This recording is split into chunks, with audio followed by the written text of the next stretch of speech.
चलतु आम गोटे ग्राइंडर जार नहीं जावा से पालंग शाग को धोईकी नहीं जावा। ये मु अदा कंचा लंका और रसुण नहीं जाइए। ये सुजी दही नहीं जाइए।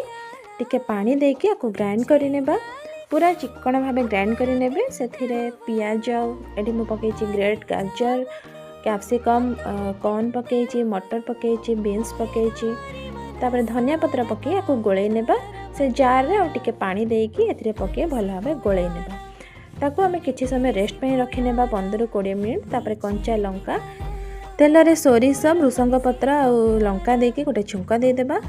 एठी मु दे देछि सोढ़ा सोढ़ारे टिके लेंबू चिपुड़ी नेबे ताकू गोलई नेबे लूण हलदी पकई नेबे पकईकी आपको भल भाव में मिसई नेबे। मिसई सारा पर मुझे बाटी नहीं जाइए से तेल मारी नेबे से बैटर को से दे नेबे। आपको एबे आम स्टीम दे देबा छांच बसैकी स्टीम दे देबे 10-15 मिनिट पर्यंत। ये देखो टूथपिक में देखिली कि यहाँ बढ़िया से हो भी जाइए।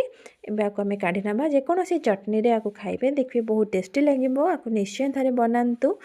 आ मो वीडियो जदि भल लगी गोटे लाइक करें।